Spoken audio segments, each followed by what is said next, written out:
Come gather round, people, wherever you roam, and admit that the waters around you have grown, and accept it that soon you'll be drenched to the bone. If your time to you is worth saving, then you better start swimming, or you'll sink like a stone, for the times they are a-changing. Hey guys, welcome to the Watchmen and Nixon podcast. I'm Garrett. And I'm Joe. And tonight, Joe, this will be our first podcast that delves into the Watchmen universe. Yes. Now, Joe and I have been podcasting for not even a year yet, so Yep. This is our first podcast for the Watchmen for Nixon. We do another weekly podcast every week with Nate and Nellie, our other co-hosts, called the Aliens and Cowboys podcast. So if you know us from that, great. Thanks for joining us over here at the Watchmen for Nixon. If you don't know what podcast we're talking about, go out and subscribe. That's Aliens and Cowboys podcast. We do movie reviews. We do in-depth, debates on characters, topics, stuff like that, in the nerdy realm. But Joe, I'm excited because this is our first podcast, for the Watchmen for Nixon. Yeah. And this is going to be a podcast that's going to just review the upcoming HBO show this October. Exciting. I know that we're going to talk tonight about the Comic-Con trailer that dropped 2 weeks ago. Yep, that's right. We're going to talk about a similar show called The Boys that was, released on Amazon about a week and a half ago. And we're going to talk about the Watchmen the Watchmen series as far as our expectations. And then we'll take a small break and then we'll come back and we'll actually review said Watchmen movie directed by Snyder. So obviously when we get started here, let's talk about The Boys. So sorry, let's scrap that, Joe. Let's not talk about The Boys first. Sure, Let's talk about the Watchmen TV series. So the trailer came out. And this trailer was finally released. We've had the teaser trailer for a while. Yeah, it's been out a little while. Yeah, the trailer came out 2 weeks ago. And I just want your initial thoughts. I don't want to break the trailer down scene by scene. There are a couple other podcasts out there already, and that's what they're doing, which is great. Oh, yeah. I don't want to people go through like frame by frame, freeze frame, and everything, Yeah. which is very thorough. Props to them for doing that. But that's not what we're about. No, not on this one. Let's be honest. So, Joe, if you don't know us from other podcasts, please go out there and listen to that and give us some feedback on that. Hit subscribe on that. We are nerdy, but we're not comic book jumping into like deep dive nerds. We will try to read as much as we can on stuff. Exactly. But I'm not a comic book collector. I will be honest, never read the Watchmen comic books. Have you, Joe? I have. It has Okay. been a very long time, though. Let me- My goal, this is a great start, right, to our credibility on this. Yeah, here. whatever. Yeah, no. But in terms of the comic itself, yes, or graphic novel, I should say. I read it a little over 10 years ago, probably. My goal before the actual HBO series starts is to reread that. Now, I know that they're not going to be completely following the events of the graphic novel is my understanding, but obviously they're going to be pulling a lot. There's going to be a lot of inspiration that they're drawing from that. So, Well, good. I'm glad you're reading that because I'm sure as shit not. So at least one of us will. we'll set the expectations now. Yeah, It's good. so, that's good because then, they can't come at us with we don't have the credibility of the comic books. So at least one of us does.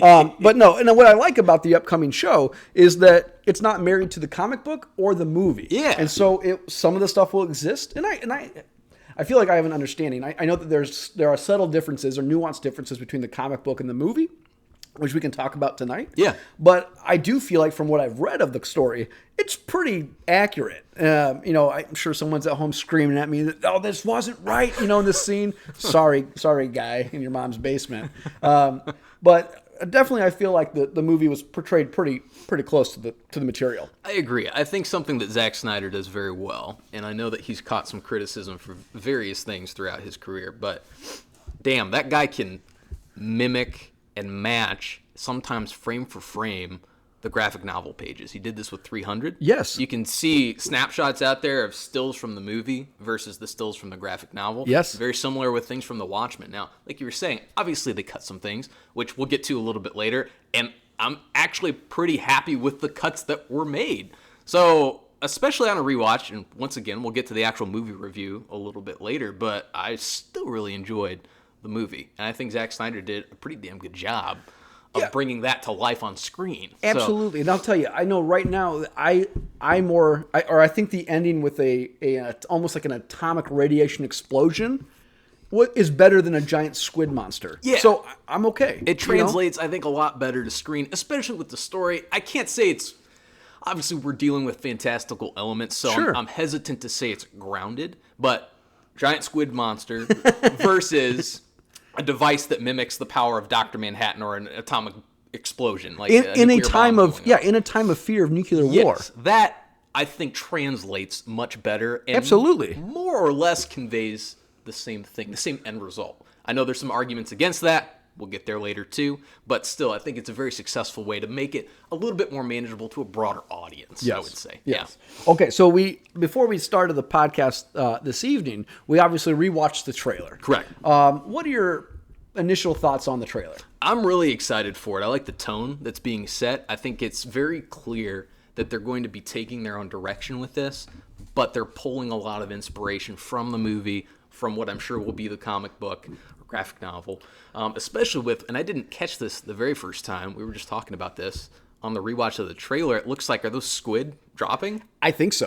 I mean, I'd have to go back, freeze frame it just to double check, but I thought that was cool. If that is in fact the case, then that's something that's already kind of a shout out to the comic. So, I think it's really, really cool. I'm excited to see where they take this concept of, obviously you have the extremist group, it looks like, that's donning Rorschach's mask, which look to be some of the primary antagonists from this trailer. I would go ahead and say politically, it looks like it's probably going to be an alt-right, like paramilitary group. Yeah. And I'm really curious to see how they, of course, will then interact with the police officers, with the cops that are now going to be donning masks of their own to essentially not only go fight crime, but it sounds like trying to hide their identities, because in this trailer, there's a coordinated attack, I believe, from these mask-wearing vigilantes wearing Rorschach masks against the police officers. So it's kind of their way of trying to strike back against that. So it looks really interesting. I'm excited to see where they take it and what issues they tackle with this also. Agreed. I think one of the things that was really interesting about for instance, the idea of using masks, not just for the Rorschach, alt-right military group, but obviously the police officers covering their identity. The very visual effect of the yellow masks it's very visually appealing. Stands out a lot.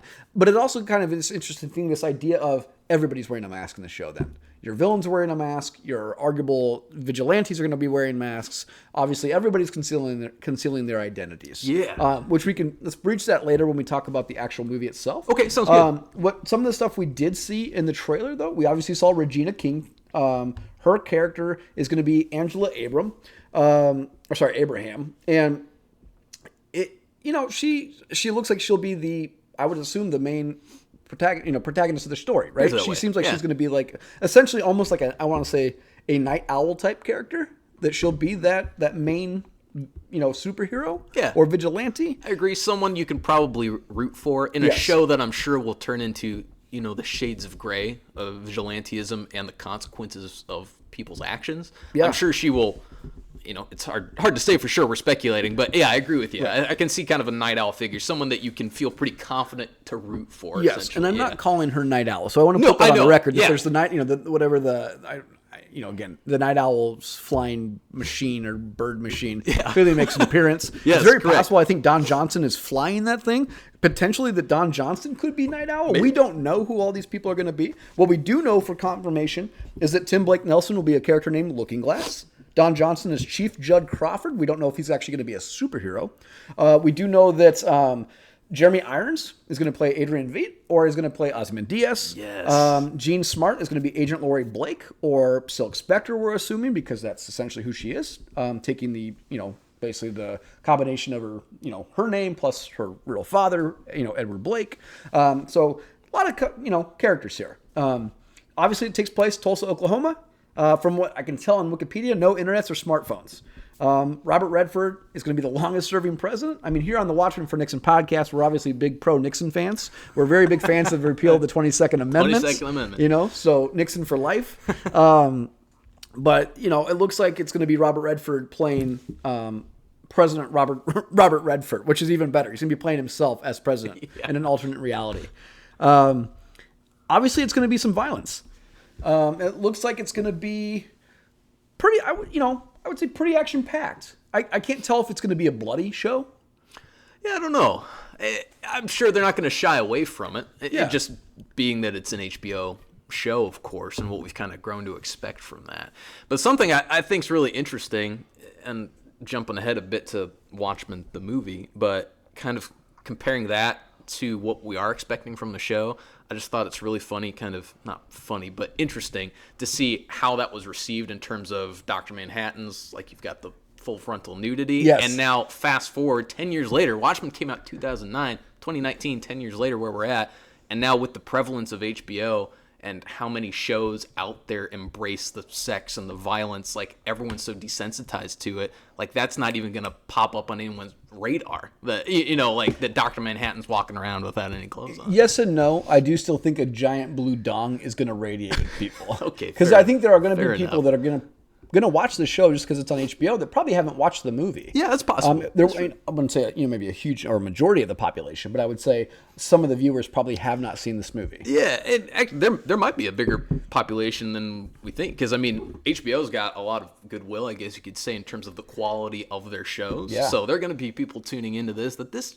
is probably their first introduction into this world, into this universe. Could be. I think Damon Lindelof also brings in a group of probably people that will just follow his work. You know, Okay, as yeah. you see Lost, The Leftovers, the Very Star Trek true. series. I think Yeah. that he's built up enough goodwill that people would give this a shot, whether they are, like I said, whether they're comic book readers, which again I am not. You are. We'll just say halfway comic book reader. Dabble, I guess, would be like Yeah. Hellboy comics. Yes, all the way. Yeah. Other comics outside of Hellboy, haven't read too many of them. So I won't call you a scholar.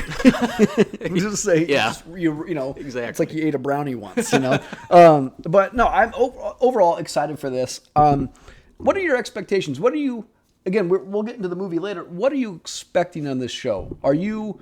We know that of the characters that we are aware are going to come into, obviously, Dr. Manhattan. We see him in the trailer. We see him what looks like he's on Mars, or at least an image of him on Mars. Yeah. We do see that he is walking at the very end of the trailer and picking up a mask of himself. We do see Agent Laurie Blake, so that is Silk Spectre. Whether she'll be in Silk Spectre form or not, we're not sure. And we do see, Adrian Vitt, you know, or Jeremy Irons. Yes. And we do know he plays Ozymandias. Now, question I had for you. Okay. He is, according to Wikipedia, in the main cast. Is it possible they could kill him off first episode? Anything's possible. That crossed my mind. Now, I would be kind of pissed if they did that, because Jeremy Irons Yes. as Ozymandias is a huge draw. Right. For me, anyway, to watch this show, because Jeremy Irons, I think, does an amazing job in pretty much every role I've ever seen him in. Yes. So, yeah, the fact that he's Ozymandias in this, very much looking forward to it, but anything's up for, you know, the possibility there. Well, it's interesting because there is a newspaper clipping Okay. that shows in the trailer. It does have the headline is, Oh. basically Adrian Veidt officially declared dead. That's right. And so I can't tell if that's going to be something where he faked his death, obviously in a previous situation, and this is just him coming, maybe he's living in a secluded life, hiding where he's eating cake on his own, Who knows? Maybe he's in charge of this Rorschach group of people. Yeah, we that's don't true, know. too. But essentially, I wouldn't put it past them to throw out a curveball in the first episode. There was obviously speculation in the show Lost with, I know that it's more J.J. Abrams than Lindelof at that time, but there was always the comment that they were, potentially kill off Jack and leave Kate. Okay. As the main character after the first episode is so Jack heavy. It'd be interesting if they'd run an entire first episode off of Jeremy Irons just to kill him off at the end of the episode. Yeah. And it's a way to grab attention. It would, especially in a world we live in Game of Thrones, that you want to, subvert the expectations that people are going to have. That's true. You got to fill in that void. Yeah, that's something I'll be interested to see if they lean into that body count, because I think that's something that people grew to expect from a show like Game of Thrones or Walking Dead. Fear the Walking Dead. It has its own spinoff, for God's sake. Yes. So that is definitely the new normal, and I expect there to certainly be casualties in this show, but I wonder if they'll maybe dial it back a bit. Have a couple characters you can feel pretty confident in following their stories from beginning to end. you know? And In Game of Thrones, no one was safe. In this show, I'm curious if they kind of dial it back a bit. I don't know. Right. It's hard to say. And to be fair, I do think based on the trailer, I think Regina King is going to be that moral center. Yeah, Now I she agree. might clearly look from the looks of it be pushed too far, but again, she looks like she's going to be the character that is the heart and soul of the show. Which is she's a phenomenal actress, so that's awesome. Tim Blake Nelson's going to be great. If you've seen him for some of the things, old Brother Where Art Thou, he's just a good actor. Yeah, absolutely. I think the cast is definitely one of its strengths going into this, which, once again, I think people will probably be drawn to it, even not knowing anything about it, just from who they've cast in this show. So some great casting decisions there. But yeah, in terms of, to kind of bring it back, what to expect, I expect a couple different things from this. First and foremost, kind of a common theme throughout Watchmen in general, which is just, excuse me, those shades of gray. How far is too far? Who are these people if not heroes? Are they heroes? You know, it's that blurring of lines that I anticipate they will completely dive into full force. And yes, I do believe that we'll have a couple characters at the center that we're initially going to be rooting for. I would anticipate some twists there too, as they're pushed too far, as you mentioned. And then also to bring in those other characters, Dr. Manhattan, Ozymandias, I imagine there's going to be a little bit of reckoning with their past and the fallout, quite literally, from their actions in The Watchmen as well. So this is fast forwarding, 30 plus years we were saying? So yeah, it'll be interesting to see what's transpired in that amount of time, because that's a long gap between previous movie, you know, the previous world that we've been left with up until now. So let me ask you a question. Is there any world where you think that any other DC superheroes make an appearance? Are you saying in Watchmen? Yeah. Oh, gosh. I would say no. I know this would sound crazy. Right this minute. No Superman show up? No. Okay. No. I think they're going to very much, like, we're differentiating completely. You know what? It probably would help DC since Marvel's been basically kicking its ass in the movies. It'd probably help if Superman joined this show. Yeah, Superman just flies in and out of nowhere. Yeah. Batman's there to replace somebody talking like this. Yes. Rorschach. Rorschach, right? yeah, exactly. Okay. No, that's good. I really liked your point you brought up about basically the nuance of these heroes, whether they're arguably heroes. And what I like about this show, or what I assume I'm going to like about this show, is the same thing I like about the movie. There's not really superpowers. Yeah. You know, we're not talking superhero in the conventional sense of a Superman, except for Dr. Manhattan, obviously, is the only one with superheroes. Maybe Ozymandias clearly has some form of speed or maybe strength. Yeah. It looks like, at least from the movie, he's made out to have both like extreme speed, extreme intelligence, and extreme strength. I mean, the way he picks up the comedian and throws him through the window. Throws him through the window, plate glass window. Yeah. Pretty strong. But these nuanced characters of what's good, what's not good. And before we get into the movie, I wanted to talk about one extra show. So on this podcast, we are not going to do a pop culture breakdown. We do a pop culture breakdown on the Aliens and Cowboys podcast every week. But one show I wanted to talk about did start about a week and a half ago or 2 weeks ago, called The Boys. Yeah, and this was on Amazon. Carl Urban. You're a big Carl Urban fan. I'm a big Carl Urban fan. And you have not seen this show, correct? I have not seen this show. Okay. And I'm not sure I will see this show, but you go ahead. I did watch the show, and I will say it is interesting because the idea of superheroes as not good people. I mean, there's always been villains, but these people that are in this, they're called like the Vought 7. These people are made to be superheroes, but they're basically corporate superheroes that are doing what they're doing just to get money. Corporate sponsors. They're basically told and contracted where to go. They set up these crimes so that they can save the day. Oh, it's very just shady, but they do have superhuman abilities. Right. And I don't want to go into any more details beyond that. I'm not going to spoil anything. It's a very violent show. It's way over the top. It's run, I think created or produced by Seth Rogen and a couple other people. Yeah, he's known for shock value for sure. It definitely is some shock value. And I think this idea of these people as jerks essentially is a really interesting thing, because you might have one or two that seem to be good or morally centered. Majority of them are just, I have the power. Why wouldn't I do what I want to do? Gotcha. So I did finish the show. I don't know. Not that I didn't think it was good. I'm more excited for this than I was for The Boys.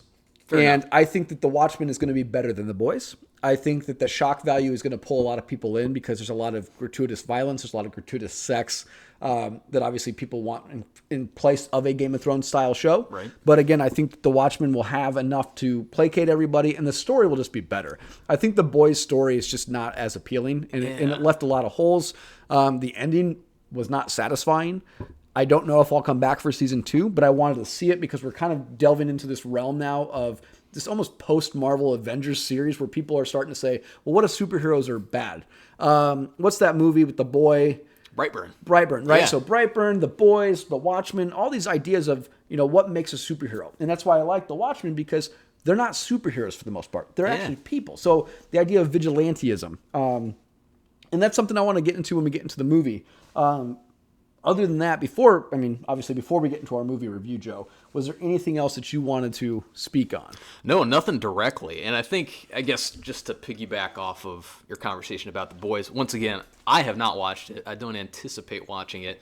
For me, it's just too over the top. I kind of have a threshold, if you will, a line. And from some of like the Red Band trailers and just things I've read and clips that I've seen, that one's kind of crossing the line.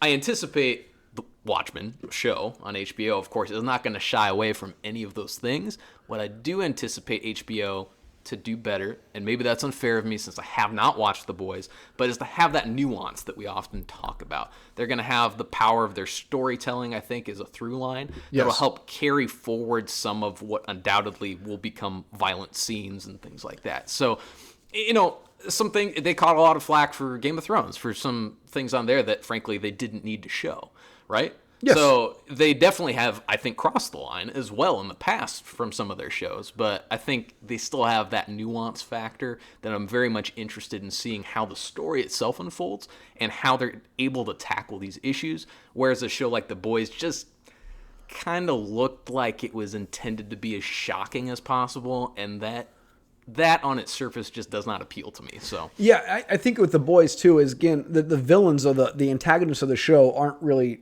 nuanced characters as far as wanting some kind of means to an end that is satisfying to a good story. Like we're not talking Killmonger and Thanos here. Right. That's where I feel like the Watchmen will have some nuance, maybe saying, do these guys maybe have a point? I put more faith in Lindelof and HBO to give me the nuanced story than Amazon. And let's also be fair. And total reality here, Amazon could cancel the show next year anyways because they're putting everything behind the Lord of the Rings show. They've canceled a lot of things for no reason. So arguably, I'm still angry they canceled Sneaky Pete after a very successful season 3. That's right. That is one I want to get around to watching eventually. Yeah, that is a good one. But what we'll do, guys, is we're going to take a small break, and when we come back, we're going to get into our movie review of The Watchmen. Come gather round, people, wherever you roam, and admit that the waters around you have grown, and accept it that soon you'll be drenched to the bone. If your time to you is worth saving, then you better start swimming, or you'll sink like a stone, for the times they are a-changing. Hello, everybody. Welcome back to the Watchmen for Nixon podcast. We're going to start our review of the movie Watchmen, which came out in 2009, I believe, Garrett. Is that correct? Correct. Excellent. So very excited to rewatch this movie and give you all our thoughts on it. If you have listened to the Aliens and Cowboys podcast, you'll probably be familiar with this list that we have. We kind of go through movies, and we have a set of categories that we go through to do that. We've made some changes, though, for this. We've streamlined it a little bit, added a category or two that makes it a little bit more relevant to the Watchmen world and the Watchmen universe. So without further ado, we will dive right in here. The first one we like to start with is, of course, a brief synopsis. Make sure we're all on the same page. As you all might have guessed, spoilers will follow, as they always will on this show. So, absolutely. Yes. So beware of that. If you have not seen Watchmen, go out and give it a watch. It's a long movie. It's pushing 3 hours. Yes. I think it clocks in at 2 hours, 45 minutes, I want to say. I'll double check, but I believe so. Somewhere along those lines. So if you have not seen it, strap in. It's going to be quite a watch, but I do believe it's worth it. So 163 minutes. 163 minutes, yeah. 2 hours, 40 minutes, yeah. Yeah, there we go. So, yeah, as I mentioned, without further ado, a brief synopsis here for you, just to catch everybody up to speed. What's happening here is this takes place in an alternate reality. It's set in 1985, although you do get some flashback sequences, actually quite a few flashback sequences, that fills in some blank spots from previous Watchmen, or as they're originally known, the original group was the Minutemen, actually. So, in this world, though, costume vigilantes, they're active up until what's called the Keene Act was passed in 1977. What this did was outlaw, quote-unquote, costumed adventuring. So after this happens, the Watchmen don't really have a place anymore. They're not really supposed to be going out and actually partaking in this vigilantism. So that's really where our story picks up, though, is in Fast forward a bit, 1985. So it's been a few years since the Keene Act has been passed. A former Watchmen member, actually, so known as the comedian, real name Edward Blake, he's murdered. So this prompts one of the newer Watchmen members who's remained active, Rorschach. He's probably one of the more iconic characters from this series. Yeah. As we mentioned with the trailer for the show, that's the mask that has the Rorschach test prints on them, of course. Yep. So he really kind of begins investigating this murder because he thinks there's more to it. There's something more going on than what it seems to be on the surface. So he starts actually going through these series of investigations. This leads us through a whole series of events. A backdrop for this is the ever-present threat of nuclear annihilation, of course, as well, and the threat of the Soviets. So that's also a common backdrop here, which brings in some very prominent characters, such as Dr. Manhattan. Ozymandias has a plot that he wants to kind of get everyone to join together to fight a common threat. So this is the end game, fast forwarding, I realize, way ahead, but as we start to talk through these categories to give that some context, Rorschach's investigation leads him to a character named Ozymandias. Very, very wealthy, supposedly the most intelligent man on the planet, is essentially what we're led to believe. Yes. Also, as we mentioned before the break there, he does seem to have super speed a little bit, some super strength of some kind. To what exact power level, we don't necessarily know. But his end game is to essentially remove the threat of complete nuclear annihilation, so the complete destruction of the planet.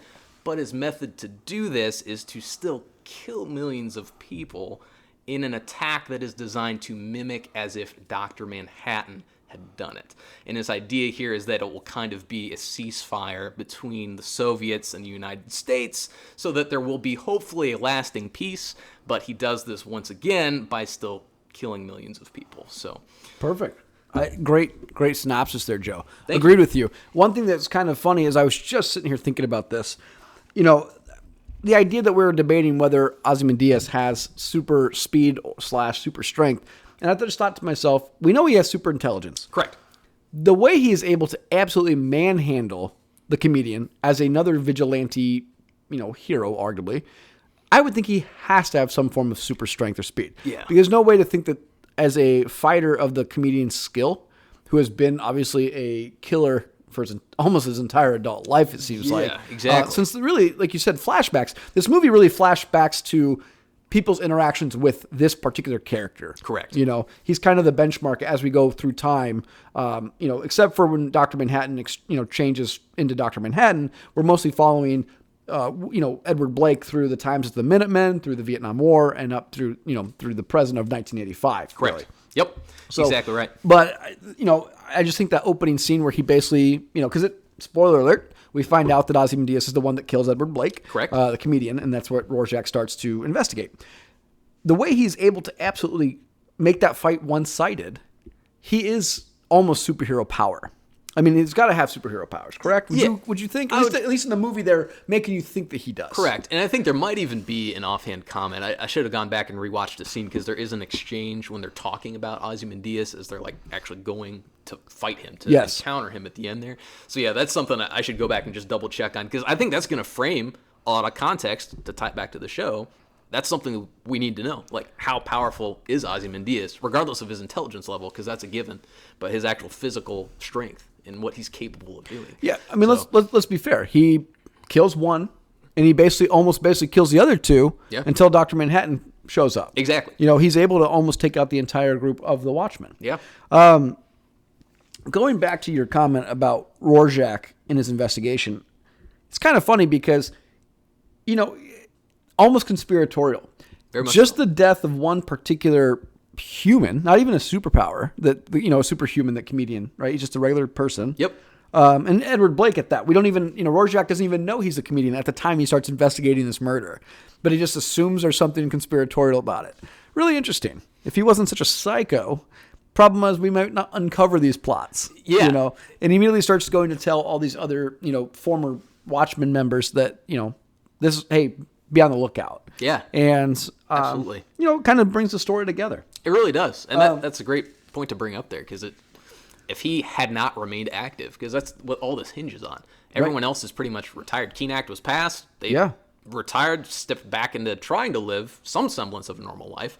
And Rorschach never did. Rorschach kept doing what he was doing. Yes. And that's something else you get, of course, throughout the movie. As you mentioned, Garrett, you do get a lot of flashbacks that pertain to the comedian, but you also get to see kind of with Silk Spectre, how she becomes who she is. Same thing with Rorschach, how his horrible-looking childhood influenced who he would become once he grew up. So, right. Yeah, you get kind of snippets of that throughout the film. So, let's get into our first category, Joe. Yeah, absolutely. So, first category is always going to be, what are your thoughts on this rewatch? Yeah. How long ago have you seen this movie? Thoughts on it? Let's try to keep the TV show out of it for now, since we're just reviewing the movie. Makes sense. What comes to mind? Yeah, it had been, first of all, up until a couple months ago, it had been years since I had seen this movie. And then it was on Netflix for a while. And I actually remember, before we even sat down specifically to rewatch it for this episode, I'd started it and got like about halfway through it, and then just never ended up finishing the back end of it. Yes. But I did watch the whole movie just last night. It's all fresh up here, fresh in my head. But upon a full rewatch, something that stands out to me is the costume design. I think they nailed it. Okay. I really think they nailed it. We talked once again earlier about how Zack Snyder, I think, does a great job of transferring what you see on the page and making it look good on the screen. And I think that's a prime example of it here. And it's really in every single example. You can go back and look at the graphic novel. You can look at Hooded Justice, who is a character from the original Minutemen. You can look at the comedian, Rorschach, Silk Spectre, Night Owl, all these characters that, just like any other superhero, has a very iconic costume. And he's pretty much transferred that perfectly onto the screen. Even down to, which I think for the time the effects were pretty solid, Rorschach's moving face. So his mask that he wears, it's a constantly shifting Rorschach test, which I think is really, really cool effect that they've managed to work in there, so that every scene that's constantly moving around, which I'm always really excited to watch those kind of special effects put in place. So also, in addition to that, we've also talked about this, Garrett, those opening credits.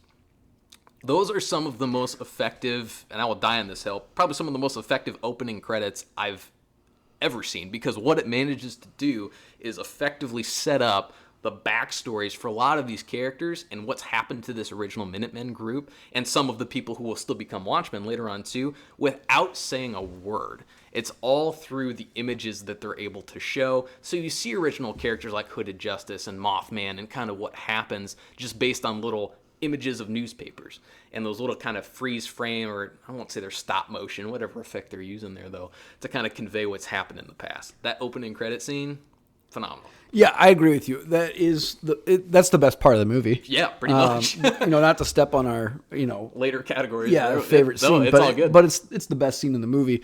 And it, not only does it show you obviously the history of the characters, it shows you the history of the Minutemen and where these vigilantes have come from. Yeah.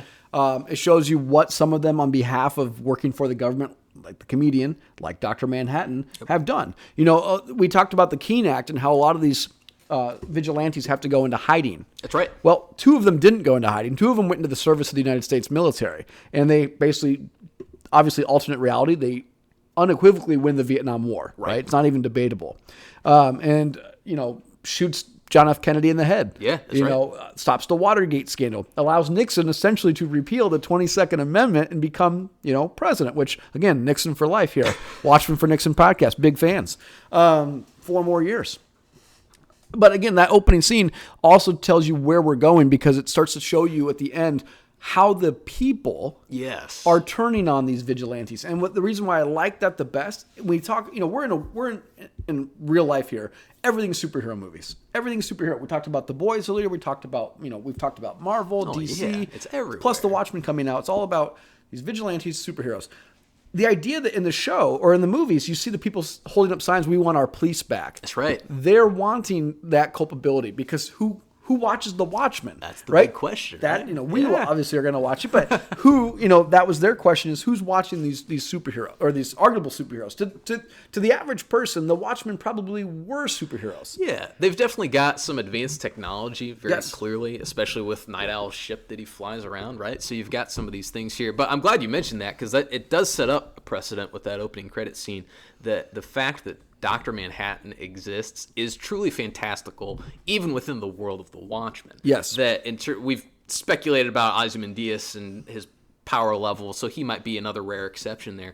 But Dr. Manhattan is abnormal in that super heroic sense. Not saying all his actions are heroic, but that, I mean, a super powered person that is very clearly had something happen to him. So I think it does that too. You know, none of the original Minutemen or most of the Watchmen originally, they didn't have those superpowers, Right. just as you mentioned earlier. So Well, and it's kind of funny too because the opening credits also take on kind of a Forrest Gump feel, They kinda do. as in the Minutemen / Watchmen have impacted the outcomes of very famous instances or events. yeah, historical events. Obviously, I'm trying to find really quick what the lady's name was. It's the making out of the famous picture of the post-war. Yeah.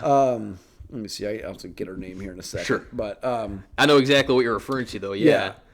yeah, and it talks about obviously, the Enola Gay that's dropping the atomic bomb, the end of World War II. It's just they have this impact. Obviously, the assassination of Kennedy. Yep. On the extra shooter on the grassy That's knoll. right. Silhouette. Okay. Yep. Thank you. Silhouette. Yes. And the fact that she's later killed because she's arguably, the belief is it's a lesbian hate crime. Yeah. And then obviously some of these other characters. The best one I think it is. Which one is it? It's the guy that gets his Cape Cod Dollar Bill. Oh. Yes, Dollar Bill is a bank sponsored. Vigilante who basically gets his Cape Cod in a revolving door and gets shot by 'cause he can't robbers. And you move. just see his body there. Reminds me of the Incredibles. Yes. Never wear capes. Yes. But it also is interesting because it shows you their ascent and their descent. Yes, It shows it you does. that they're at the top and they peak when they're no longer popular, they're no longer famous, and they start to decline. That's right. And then obviously people like the comedian are angry about that. Right. There's a really good part of the show, and it's probably my favorite, quote too, to step on that one now, where he's talking about the American dream, it came true. Oh, and yep. he's standing out there with Night Owl, and it's one of his flashback scenes, talking about, basically the comedian just starts shooting people that are protesting. Right.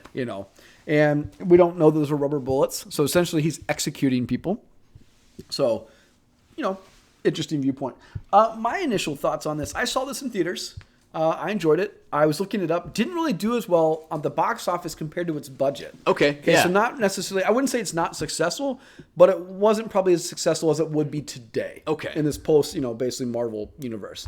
I want to say that it grossed, let's see here, where are we at, the numbers. So the budget was estimated to be anywhere between 130, 138, and at box office was 185. So you're not talking about a huge, Cutting it close, man. a huge bump. It says it actually is like the 32nd highest grossing superhero movie. Just above Batman and Robin from 97. Which is Really? horrible. Really interesting stuff. Yeah, it is But interesting. I think my initial reaction to this, or I remember, obviously Rorschach is kind of the gambit of this film. I think Rorschach is everybody's favorite, at least in the movie. Maybe not in the actual comic stuff like that, because you can probably ask the nuanced question: is he really crazy, and is he really a hero? How heroic actually is he? They do we'll a good dive job into of- that later too, guys. We'll get into that. They do a good job in the movie of making him a hero. At least that's the theme that they set. Zack Snyder sets, right? And he's essentially arguably the moral compass of this movie. He's the Okay, one that's arguably interesting. doing right versus wrong. Interesting. All right. Maybe not past. I'm talking about just the time period that we see him in the movie. He seems to be doing everything morally right. Gotcha. So, but we could debate that. Yeah. Not a big fan of Patrick Wilson. So Night Owl to me, very boring. I'm not a big Patrick Wilson fan. I know that Dan Dreiber is supposed to arguably be a Clark Kent type stand-in, like a real nerd. But God, he's so boring. I mean, really nerdy. You didn't like him? No, like I just not. See, I would argue he's the moral center of the film. I think Rorschach shows, and maybe we're getting into this mini debate a bit too early, but I think Rorschach shows a darker inversion of who Night Owl is. Like if Night Owl were pushed further, he would very much be a Rorschach. Night Owl, when pushed far enough, is not going to be a comedian, right? He's not Right. going to go that dark and that far. Right. But if pushed far enough, probably a Rorschach. And then I guess maybe I'm negating my own point, but also jump ahead on one of my categories here for one of my favorite scenes, but that alleyway fight. Yep. They are not holding anything back in terms of how they're throwing down with those thugs in that fight sequence. Right. So I'm not trying to say that Night Owl is a Batman in the sense that he isn't going to harm people any more than he needs to. Right. So, but yeah, anyway. So Silk Spectre, Malin Ackerman. I kind of made a brief comment to you earlier. This is a actress that I think has been nude in a lot of things that she has done. She seems to get naked in a lot of things, and that's not to take away from her acting. She does a very good job in this movie. She's excellent in the show Billions that I've talked about a million times on our other podcasts. Yeah, you reference She's Billions great. quite often. But I think that from like the first time I remember seeing her was that Ben Stiller movie, The Heartbreak Kid, and I think this was the second thing I saw her in was the Watchmen movie. Again, just keep your clothes on. Like, she's a good actress. I don't think she doesn't have to get nude for everything. Right. I think this is the only thing I've seen her in, actually. Yeah. Yeah. Well, I was trying to look through her filmography as well, like same with Patrick Wilson, and see what some of the movies these people have been in. And I haven't seen many of them. There's some exceptions, but I haven't seen many of these actors and actresses in other films outside of this one, actually. Yeah. So, well, I think, I'm not a Patrick Wilson fan. all right. So you haven't seen The Conjuring and that series? Is that what he's in? So, yeah, but I've seen him in the Alamo with Billy Bob Thornton and Quaid. I saw him in the A-Team. He's in the A-Team. Yep. Okay, so I've seen a couple Patrick Wilson Just not a movies. fan of his. Okay, I gotcha. I don't know if there would be is there anybody you could think would cast better? Oh, gosh, that's an interesting question. And let's go into that's actually our next category as well. Casting changes. Well, hold on. Before we stop on that, Okay. I want to finish up here. Initial thoughts on this movie. Yeah, what are your other thoughts? Go for it. Obviously, we talked about the first time seeing this too. I mean, not the first time, but my rewatch. Yeah. I agree with you. Not thinking so much of the Dr. Manhattan nudity because you see it all the time. Right. How about the idea that I agree with Rorschach. Like, I know that there's a greater good to prevent a conflict from happening, but I found myself siding with the Rorschach as the moral authority of this movie. Sure. Definitely on a rewatch. So that's where I would kind of stand. Yeah. No, and I get where you're coming from, because the whole concept that he has where we don't compromise even in the face of Armageddon, I think that's a really great quote and a very interesting insight into his psyche as well. And obviously, yes, I'm not endorsing Ozymandias's avenue to solve nuclear war. There's a better way to do that, which is kind of what Rorschach's arguing. I find that whole scene very interesting, which maybe we'll put a pin in that and get to it. But the scene at the end there where Rorschach's basically saying how he's going to do the right thing. Yeah. He's going to go try to tell everyone who Ozymandias is and what he's been doing. And then he gets stopped, of course. Yeah. But, yeah. Also, rewatching it, favorite character of the movie, I think this is a comedian. Really? I think Okay. Jeffrey Dean Morgan is the best thing in this movie. Jeffrey Dean Morgan is a great actor. Yes. Yeah. Yeah, but I think he does a superb job. Even though the comedian at times is a real a-hole. Horrible person. Yeah, he's extremely nuanced, and I think that I think he's just a neat character, even if he is a arguable, jerk. But, okay, so let's move to casting. So let's talk Patrick Wilson. Is there anybody you could think of circa 2009 that you would have liked to cast as a nerd turned vigilante? Right, nerd turned vigilante. Yeah, getting myself on that 2009. I mean, let's be fair. This guy frame is a of nerd. mind. I remember the scene where Laurie Jupiter or Silk Spectre is basically walking into the restaurant to meet him because Dr. Manhattan's not going to go to dinner with her, and she's obviously upset because their relationship's clearly falling apart. Right? Yeah, absolutely. And really, we don't even know. We can speculate what type of relationship they had before the accident and what they've had after the accident. But he's not into love, yet. He's not in the sense of a relationship that she would be looking for. Dr. Manhattan, you're talking Correct. about? Yeah. Oh, yeah. And so the idea that he basically says, well, I know it's natural that you're going to go seek comfort somewhere else, essentially. Right. And the fact that he says, say hi to Dan for me, he's already aware that she's going to go meet him for dinner. And when she walks in and he's sitting there blowing on his glasses to to clean them off. And I'm just like, God, what a nerd. Well, that's what as somebody who wears glasses, I'm thinking, what a nerd. That's what I like about him, though. And that's why I think that, especially with Pat Wilson's character there, he's able to kind of convey that sense that he is very unassuming. You kind of get the sense that he's also out of shape, so he's probably not at his physical peak anymore. Put on 25 pounds, they said. Oh, really? From the difference to show you from when he was in shape to when he was post in shape. Interesting. Yeah. Huh. But yeah, there you go. Yeah, further evidence there. So the fact that he is kind of, by the time it's 1985 in this film, very unassuming. And then, once again, that alleyway fight sequence, for example, where it shows that this dude will wreck your day if you push him to do so, which is perfect. I think that's exactly what that character should have been. I wouldn't want to see someone in that role that you look at and immediately are intimidated by. You know what I mean? Well, I don't think you're going to look at somebody in an owl costume and be intimidated by him, to be fair. Like, no, I'm talking about like out of costume. Sure. Even. Like just with Patrick Wilson, I think that's a great part about casting him. Let's talk in costume. Like, I think you can compare him to a combination of Superman meets Batman because he's basically Clark Kent meets Batman, not Bruce Wayne, right? He's that unassuming nerd. Yeah, exactly. Got glasses and everything. But the idea when Batman shows up, he could look menacing just based off an all-black suit. This guy with the owl eyes for a mask, I don't know. I'm not saying I wouldn't be scared of this guy coming at me.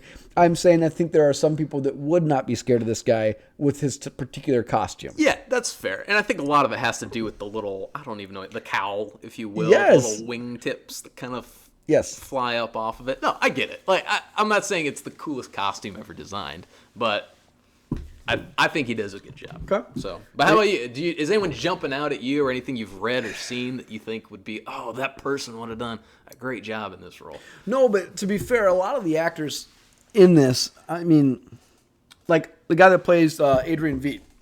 Oh, yeah. I'm not aware of a lot of things he has done. Sure. So I can't really speak to that. What's his name? Matthew Good. Okay. And even I'm trying to even think Jeffrey Dean Morgan. I might not have really known who he was prior to. I know he's in Weeds. He has a very brief cameo in the show Weeds. He plays the father that basically passes away, which forces Nancy Botwin to do drugs or sell drugs. Oh, gotcha. Okay. Because she's not going to get a job. But essentially, these characters or these actors, I haven't seen a lot of them in movies. Again, Patrick Wilson I had seen, Malin Ackerman I had seen, Billy Crudup I have seen. Yeah. But Jeffrey Dean Morgan, I can't really think of anything I saw prior or that I could think of him. But Patrick Wilson and Adrian Veidt, Adrian Veidt was rumored to be Jude Law, and I think Jude Law would have been fantastic. He would have done a very good job. Yes. Yeah, I agree with you. I would like to have seen that. Okay. Because what I'm picturing Adrian Veidt as from the way he's described is he's got to be almost, I don't know, not to say Matthew Good is not an attractive man. I think Jude Law is a more attractive man, and I would definitely feel like he would, I don't know, I just feel like he'd play it better. Okay. I feel like the speaking parts, he would have delivered the lines better. He would have been more believable, and I just think there would be more, I don't know, conviction in the character. Okay. That's my opinion. Could be wrong. That's why I'm excited for Jeremy Irons to play him. It's definitely different. When you have characters that are played by really good actors versus okay actors, there's a difference. Jude Law is a better actor than Matthew Good. I'm expecting him to be better. So, I don't know. I think that would have been an interesting look. Patrick Wilson, I'm trying to think who would have been circa 2009 that would have been... What about a Robert Downey Jr.? Yeah, well, RDJ. What about Will Smith? Okay. He can play nerdy. I'm like Hitch. I'm thinking Hitch around that time period. He could play nerdy. Maybe. It's not a lot there's not a lot of diversity in this film. There's not. That is true. And that's it. We also have a category later on, so things that don't age well. So I'm sure we'll readdress that as well. But yeah, I think he could have actually been really good at that. I think Will Smith, I know there's the joke that Will Smith is Will Smith in every movie that he's in, but I think he's proven quite often that he's capable of doing more serious roles, and people constantly try to pigeonhole him into the comedic roles that he's probably better known for, admittedly.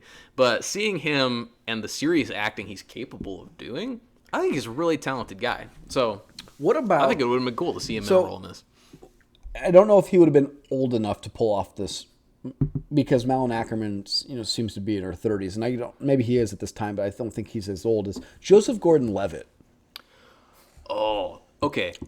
He can play a nerd. Yeah. He's a little bit smaller though, but I think he would butch up in a costume essentially. Yeah. Well, I mean, between that would have been about perfect. Inception, Dark Knight Rises. I mean, this is 2009 when Watchmen came out. So this is 500 Days of Summer. Did you ever see that movie with him and Zoe Deschanel? Yeah. Okay. So I'm thinking him as an option, or potentially Chris Pine Okay. He would have been doing Star Trek Chris at the Pine time. could have been good in that. Yeah. Yeah. Yeah, it's funny you mentioned some of these people because my mind did go immediately to pretty much the entirety of the Marvel MCU cast. Yes. I'm like, Yes. who could they have played in Watchmen? Yes. No, I think those would have been interesting. Here's one for the comedian. I think the comedian is fine as Jeffrey Dean Morgan. Again, on rewatching it, he's by far my favorite part of the movie. But a potential person to see how they would have played it, Gerard Butler. Now, he's got an accent. Oh, yeah. But he would be coming off of Law-Abiding Citizen. He would have came off of 300. He's a little bit more rough around the edges. And I'm saying that because I just watched this movie called Den of Thieves with him in it, and he's a very scruffy cop, very basically alcoholic cop, and he just very rough around the edges that essentially the comedian is, especially when we get to him circa very much 1985. so. Right. So I just think that Gerard Butler would have been an interesting take, and he would have come off of working with Zack Schneider in 300. Yeah, so exactly. And around that time too. Yeah, well, you referenced a couple other movies that were coming out around that time that had him in it, but he was still, that was probably peak star power. Yeah. For Gerard Butler, I would think, because unfortunately, he's kind of fallen off the radar a little bit. He hasn't been in too many high-profile movies lately. No, and again, he would have been a law-abiding citizen with Jamie Foxx. Okay. That would have, if you haven't seen it, it's a pretty decent movie. Nice. I have not seen that one. It's a good one. But yeah, so how about Dr. Manhattan? Do you like Billy Crudup as Dr. Manhattan? I do. And Okay. I actually, we've been jumping cross categories all over the place this episode, but he, on a rewatch, was my favorite part, actually. Dr. Manhattan and how Billy Crudup is able to... I don't know if the first time I ever saw this movie, I was more interested in the action side of things, which is very much where Rorschach and Night Owl deliver. Yes. Right? Which is still very cool. There's some very cool action sequences there and some very great kind of moral conundrums that come from that as well. But with Dr. Manhattan, something about how zen-like his delivery was and what I still to this day I think are pretty awesome special effects just repeatedly with Dr. Manhattan and how he's constantly radiating, the actual effects of that blue hue kind of being cast everywhere, what he's able to do with manipulating time, manipulating matter and objects and things like that. So he was my favorite part of the movie, so I actually would not want him to be recast. Okay. Very long-winded way of saying that, but No, that's fair. Okay.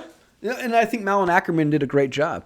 I think so as well, yeah. Not a lot of, I'm trying to think off the top of my head, besides Carlo Gugino, who plays her mother, right? Not a lot of other female characters in this particular movie, which is why I'm glad in the TV series we immediately have Regina King essentially as the main character almost, at least from the trailer. That's what it looks like. And a lot more diversity, let's be fair. Very much so, yeah. Obviously not counting, Dr. Manhattan as a different person. Okay, gotcha, yeah. So... yeah, some casting changes would have been interesting. Maybe it would have made the movie more successful if they had, if Gerard Butler coming off of 300 was in here as a comedian. Maybe that's why, again, we're talking about these actors and actresses. We hadn't seen a lot of their filmographies. No, there weren't a lot of big-name people to get you to this movie. That means that they were banking off of people to have read the comic book, by Alan Moore to get them to the theaters for this. And probably banking off Zack Schneider coming off of 300. Also that. You hit on a great point because I think this movie, which is fitting that we're getting the show now when we are, but the movie itself came out 10 years too early. Yes. Like our own alternate reality here, let's imagine this movie never came out in 2009. We're not getting a show in 2019, but Watchmen, the movie, is being released in 2019. The era of arguably superhero fatigue. It's why something like The Boys, like we referenced, is coming out. It's people are looking for kind of an alternative to what they can expect. And I think this, of course, fits the bill for that. So I'd be really interested to see if, released in today's climate, how that would do. And that's why I'm very hopeful that Watchmen, the show, will, of course, be very successful as well. So 100% agree with you, too. I mean, it's almost everybody's, especially after what Marvel's accomplished with the Marvel Universe, Cinematic Universe, and really especially the Avengers Endgame. Yeah, I think people are wanting something different than just a Robert Downey Jr. to save the day. Exactly. So without giving us, I think we can both agree best scene of the movie is the opening montage. I would agree. Yeah, I have another one too, which. Let me take this time to shout out. If you guys haven't noticed, that's Joe singing "Times Are Changing." So that's not Bob Dylan. That's Joe Dylan over here. Okay, no, that's Joe singing. So he's the the face, the beard, the voice, the talent of this podcast. Everybody else just hangs out and jumps on the mic. But whenever we anytime we do kind of a song or we do anything that's soft, off the beaten path with that, Joe steps up and delivers. So thanks, man. Yeah, of course, Joe, anytime. Now, without doing best scene, which is the montage, let's do another scene in the movie that you would think would be close second. Yeah, close second, and I also alluded to this earlier as well, but that fight scene in the alleyway. For context with this is really the first time that you see Night Owl and Silk Spectre. They're actually not in costume. Important to shout that out. This is after their dinner, I believe. Okay. And Dr. Manhattan, it's kind of cutting between scenes of him giving an interview where you start to see how he's being set up, where people are stepping forward saying that he's given them cancer, essentially. Yes. So it's intercutting this very important scene for character development for Dr. Manhattan with this awesome fight scene with Night Owl and Silk Spectre in the alleyway, like with a bunch of random gang members, essentially. The choreography is awesome. I think it does set the precedent here where it shows, also as we mentioned earlier, that Night Owl and Silk Spectre, they're taking the gloves off. Like this is still a different caliber of arguable quote-unquote hero than what you get in like the MCU, because it's very brutal, and I think it's important for establishing how far they're willing to go as part of this masked vigilante movement, and then intercut with that scene with Dr. Manhattan. I really enjoy that scene. It's important for character development on so many levels. So I've kind of got two scenes. Cool. So I don't know which one's better. I really enjoy the Dr. Manhattan in the Vietnam War. Oh yeah, coming over the hill.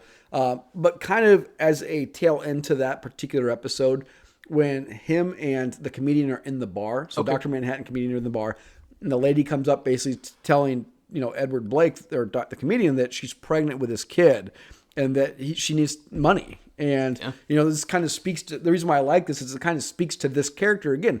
Everybody thinks this character's a jerk, and he is. And she's demanding money, and he's saying, get out of here. We'll be out of here. I'm going back to him, essentially going back to America. And she says, you'll always remember me. And she cuts him, and he pulls out a gun and he shoots her. And before he shoots her, Dr. Manhattan says, no, don't do it. And after he shoots her, he looks at him and says, you could have stopped me. You could have turned the gun into steam. You could have prevented this. You didn't, because you didn't care. And I think that talks a lot about Dr. Manhattan at that time, and a lot about the comedian. And what's great is that is a flashback scene. So a lot of the beginning parts of the movie are a flashback from the comedian's funeral. Right. That was Dr. Manhattan's specific flashback, and that's how these people are remembering this guy. And I think again, it's a lot of them have negative viewpoints of it, but I feel like this is also a guy that grew up bad, in a rough area, rough life. He basically gets hired on to essentially be an assassin / hitman for the U.S. government. Yeah. He's not supposed to be a good person. And he's not always in costume when he does it either. So it's clear he's kind of got multiple things going on for how he's being utilized. Yeah. I guess you could say. He's obviously negative. There's time where they're talking about superheroes. I think it's with Adrian Veidt when he's back. He's part of the original Minutemen, and it's kind of when they take the Watchmen photograph and they're all together, and he basically sets fire to the map. Basically saying like the world's gonna burn essentially. Yeah. It's a negative. Takes a negative view. But I really enjoy that scene because I think it speaks a lot to Manhattan, at least the beginning.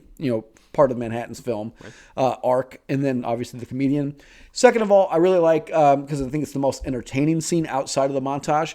Is when Rorschach or Kovacs, I think is his name, is in jail, and he takes he basically tells everybody, you're locked in here with me. I'm not locked in here with you. And he basically busts through this glass, takes the oil and dumps it on this guy.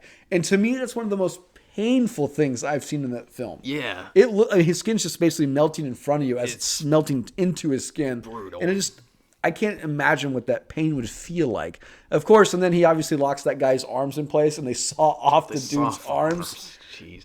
I also, something else on that full rewatch of the movie is how graphic and violent this movie is. Yes. Which is why I'm hoping, I don't need it to be over the top violent like The Boys is, but I don't want them to not be violent. And that's why, because it's on HBO, I feel like they'll hit that necessary stride. Yeah, I don't think there's, in terms of that, any concern that HBO won't follow through with those kinds of things. Yeah. But how about best quote? Yeah, best quote. Well, piggyback off of that, that was actually the one I wrote down, was Rorschach in that prison. Okay. So, yeah, where he does after because he's about to get shanked, too, to set that Yes. scene up a little bit. So the guy behind him in line is about to shank him. They pass up a shank to him, and that's where Rorschach just Annihilates completely wrecks him. But, Yeah. so just like you said, none of you seem to understand. I'm not locked in here with you. You're locked in here with me. Yeah. Yeah, so it's a great quote. I feel like that's one that's probably quoted very frequently. It's a very memorable line. Yeah, from absolutely. the movie. Yeah, I just like the one where, like I said, it's Night Owl's remembrance of the comedian at the funeral, and it's back when these guys are both flying around in the night in the owl spaceship thing or plane or whatever it is. Do we even know what the name of that ship is? I can look it up. Okay, I should have you do definitely that. done that. Before Whatever, the episode, bunch but- of bunch of nerds at home. Anyways, and there's obviously a protest going on. They're protesting. They're wanting cops back. They're throwing Molotov cocktails at it. Yeah. And he gets angry. He goes, F this, and jumps out. And he lands and just starts beating up people. So, Night Owl has to jump down and help him, or at least try to save him a little bit, because they're essentially partnering that night. And he just starts unloading with the shotgun on people. And I'm assuming he's actually killing them. We don't would know. assume. And, I mean, yeah, and it's- he sees the mural on the wall, and he's like, whatever happened to the American Dream is what Night Owl asks him. And he turns around and goes, American Dream, it came true, and he's like, that you're living it, And I think that's, again, it speaks to who he is, and I think that's one of the better quotes in the movie. Gotcha. Yeah. One of the more nuanced quotes. It's this is very on the nose. Do you want to know what it's called? Yes. The Owl Ship. Ah, so like the owl so there spaceship. you So go. yeah, same thing. Yeah. I got it right. Right? Yeah, whatever. It's like the Batmobile. Yeah. The Bat plane or So whatever. let's kind of have this as a new category for this particular podcast. Heroes who cross the line. So hero or villain. Are there any times where you felt like these particular characters, and I'll name them. So let's give you Rorschach, Night Owl, okay, Silk Spectre, or Dr. Manhattan. Is there any time that these four particular people cross the line? For sure, Dr. Manhattan. Let's start there. Okay. The fact that he straight up kills Rorschach at the end. Okay. Among other things. Okay. Like, so Dr. Manhattan, obviously they've gone a long way in showing that he's kind of, Spoiler alert. yeah, spoiler alert. Hey, we did preface this. Yes.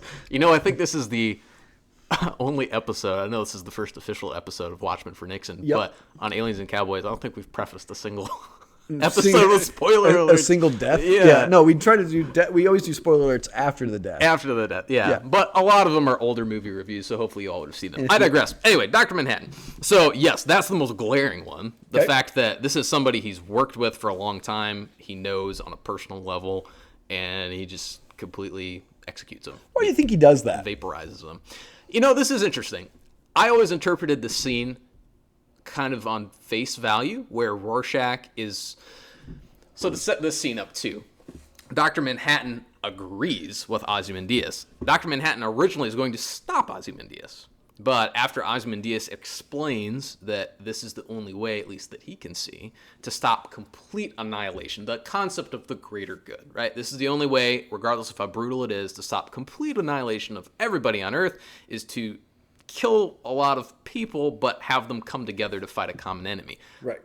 Dr. Manhattan agrees with him. Rorschach then sets out to try to stop him. Not stop him. He knows he can't stop Dr. Manhattan, but he's going to go back and share what's occurred here. Rorschach's journal. So, yes, Rorschach's journal, exactly. He's going to go back and tell everybody what's actually happened, that it is, in fact, Ozymandias who's the true villain here. Yeah. And then... Which, unbeknownst to Dr. Manhattan, he actually already dropped it off to the New Frontiersmen, which is the newspaper Yep. Of the Watchmen, universe. Exactly. Yep. So- And that's a great closing scene, too. Yeah. I like that, how it Yeah. shows this journal at the end there. But, yeah, so anyway... Okay. Long story short, the fact that he kills Rorschach, I get that his mind is in just such a different place after he becomes Dr. Manhattan, that he views everything completely detached. He's kind of lost his sense of humanity, I would say, in a way. But his treatment of Silk Spectre, for example, how he just he has other things that he needs to be attending to, and he's not devoting his time and stuff like that. Obviously, it's not Villain. It's not villainous. yeah. It's a bad boyfriend. Yeah. But I'm just Okay. saying, if we're talking about things that are still bad, I would say that Okay. that's still bad. Is it on the same level as murdering Rorschach? No. But Non-attentive boyfriends are villains. especially on the Watchmen for Be Nixon. present. Yes. Okay. How about yeah. Night Owl? Yeah, Night Owl and Silk Spectre both, other than this is where you can get into that gray area, right? Their brutal beating of these thugs in the alleyway, and you can reasonably assume this is probably how they've handled conflict in the past. Sure. Well, so are they crossing lines there? Yeah, I think there's probably an argument to be made. That being said, I still think it's very clear, unless I'm having an egregious oversight of something from the movie, that Silk Spectre and Night Owl both are pretty good people overall. So I would say they are heroes. I wouldn't go as far to say that they are villainous. No, but what about an idea of Night Owl taking a villainous approach to... Obviously, the explosion had gone off, and I want to say it's New York City, which did kill people. Mm-hmm. And he's just going to overlook that. He knows what's going on too. That's a good point. And he has to basically swallow that and say, yep, I know that we basically, this Ozymandias did kill, however many people, and I have to let that go. And I can't avenge that. I can't, I don't know. That's a great counterpoint, because I agree that... Once again, we talked about this earlier. Ozymandias very clearly, he goes, that's insane. His solution to the problem is horrific. So then to have Rorschach be the one who's like, no, we got to go tell the truth. This is the right thing to do. Yeah, I agree. Ozymandias needs to be revealed that what he did, and he needs to be brought to justice for that. Whereas Night Owl, I think he realizes the futility of trying to do that. Because who's going to believe him? And that might be what's going through his head at that point. That's a great counterpoint, like I said, because I disagree with the fact that he is just willing to let that slide. Okay. Like, someone needs to bring Ozymandias to justice for what he did. And I'll put Spectre in that too, because she's in the same category. Same boat. Yep. No, I agree. What about Rorschach?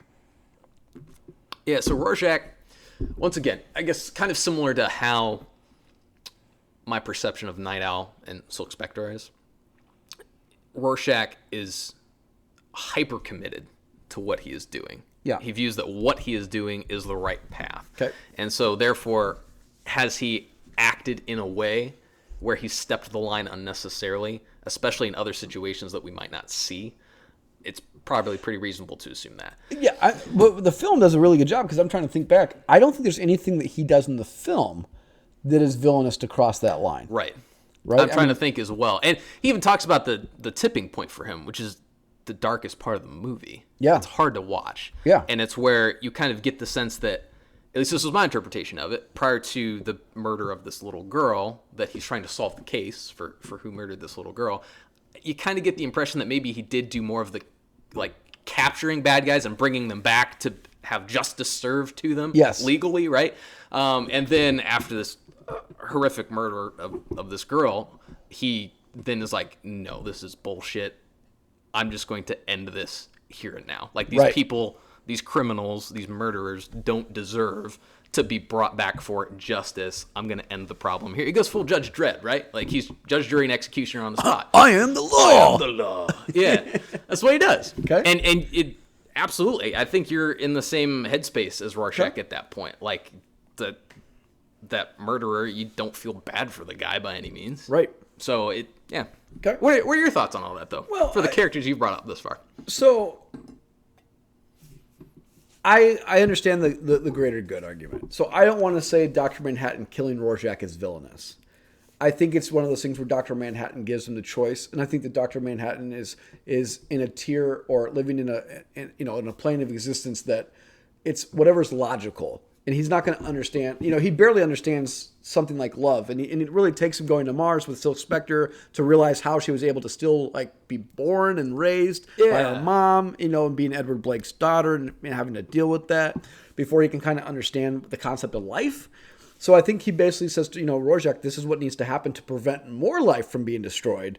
So either, I'm going to save lives by killing you. And I think that that's his approach. So I don't want to say it's villainous. I agree that you can't murder people.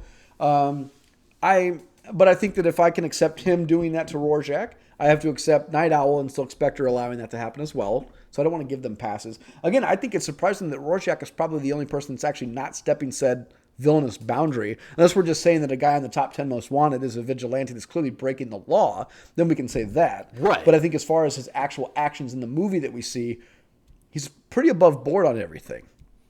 Obviously I left off the comedian in Ozymandias because obviously they're criminal. Right. How about what doesn't age well? Yeah, so this is something that we brought up a little bit earlier. I think the lack of diversity in this. Sure. It's something that is talked about quite frequently now, and that's something that I think there would have been if, once again, Watchmen were made today, and we can see this in the show. We're making an effort to try to diversify the cast a little bit. Well, I would also say, I don't know.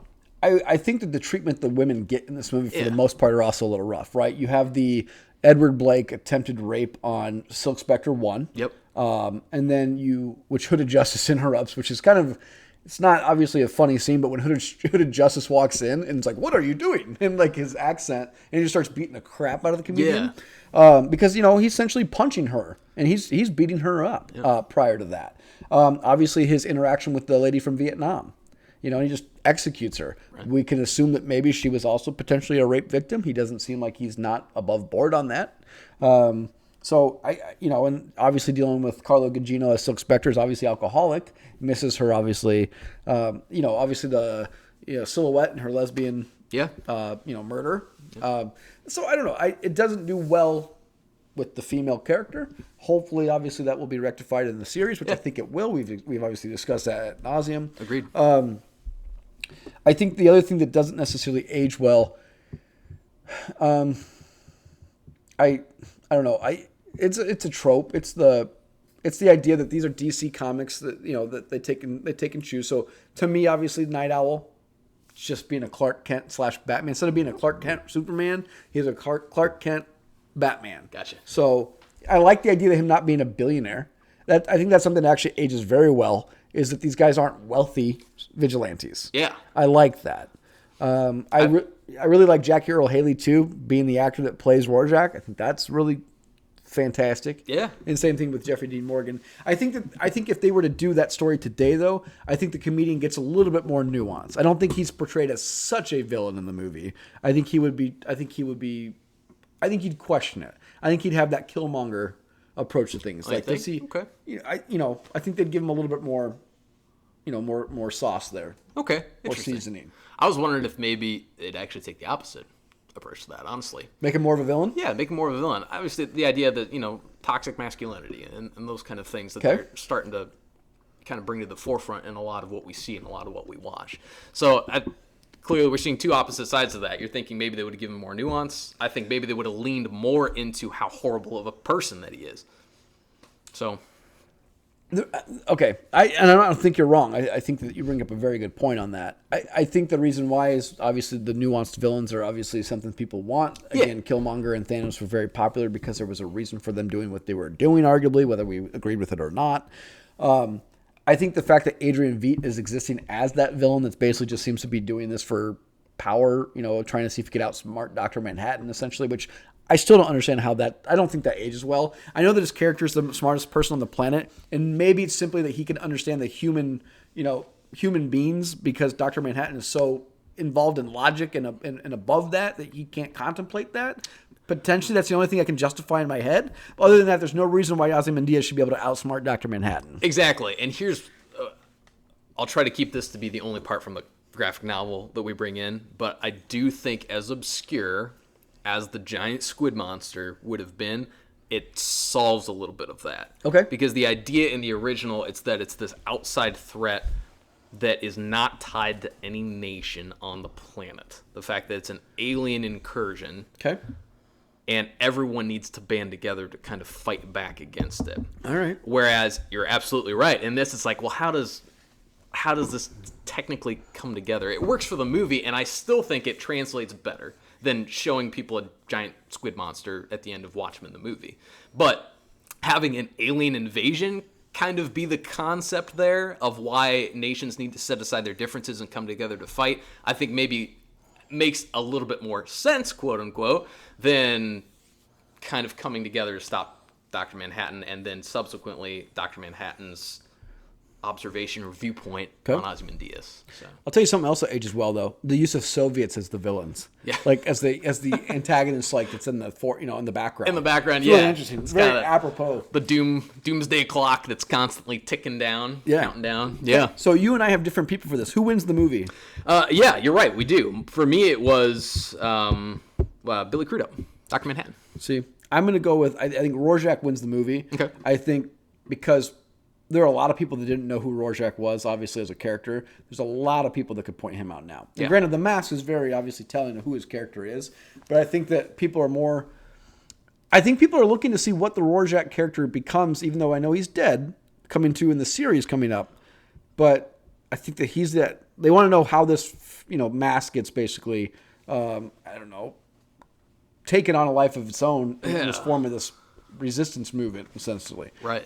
But And I think, too, sorry, I just wanted go to ahead. jump in really quickly. When we have this category for first-time listeners of who won the movie, it's not necessarily a literal interpretation of who won. Right. So this is kind of a category that we use to sometimes debate a little bit about maybe who, as an actor, left a lasting impression, if this was maybe a first prominent role that they had. Similarly with a director, if this is the first movie that someone's directed that put them on the map, or it might also be tied to characters. Maybe it is more literal. So this is kind of an open cacategory for us for how we talk. yeah, I don't But think Zack. just wanted to call that out. Yeah, and I don't think Zack Schneider wins this because obviously 300 is way more important, and I think that this Yeah, was, I like I said, not a failure, but probably not as successful as people thought it would be. Yeah. I'll tell you who wins the movie, though. It's essentially going to be the people who do the show now. Damon Lindelof wins this movie and not even being a part of it because he obviously has a framework to go on to make this HBO series, which I think now, like you said, this movie came literally 10 years too early. Yeah. That if this movie came out today, it'd be number one at the box office. I think it would. Yeah. I think it'd be a strong contender for that. I agree with you. Go ahead. No, do you want me to? Yeah, go the ahead. Last category here? All right, so we do this on Aliens and Cowboys as well.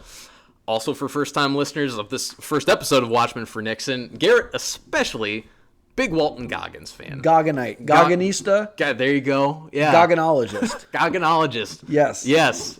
There you go. I love me some Walton Goggins. So we have a category that we'll use probably quite frequently of, would this be better with Walton Goggins? Absolutely. And I thought about this too, because you know who Walton Goggins could be? He could be like Morlock. He could be the villain. Okay, yeah, He, that'd he be could good. easily have played a villain that's, an old superhero that might have been a nemesis of Rorschach. Okay, yeah. He would also be a interesting Rorschach.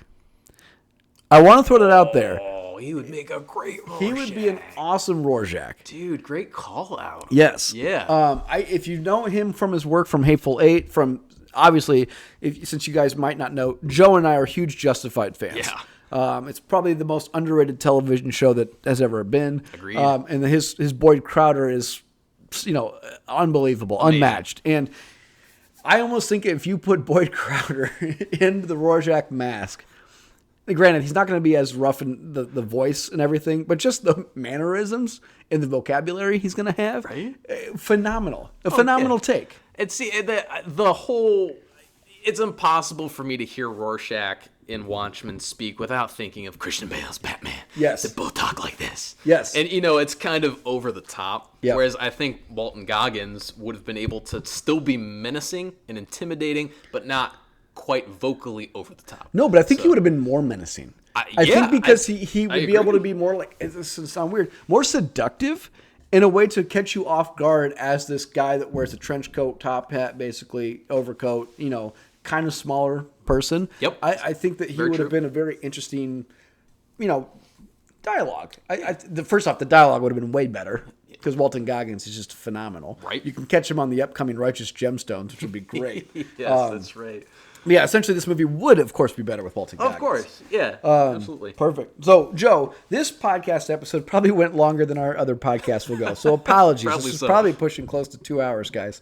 Sorry about that. Not every podcast will be close to 2 hours, but it'll actually probably be close to 90 minutes because that seems to be what we do. We'll probably come up with a couple new categories when we actually break down the television series. We'll come up with a different review format. We aren't going to release anything else really in this podcast until September. We're debating to do, even though it's not Watchmen oriented, it's still based on the Alan Moore comic V for Vendetta, just because it's kind of exists in the same realm or vein. So we thought we would just cover that on this podcast in September to give you something until the October show starts. So again, don't know a release date for that, but we will put V for Vendetta out on the Watchmen for Nixon. Other than that, like I said, hit the subscribe button, give us 5-star rating. You can get us on iTunes, Spotify, wherever you get your podcasts.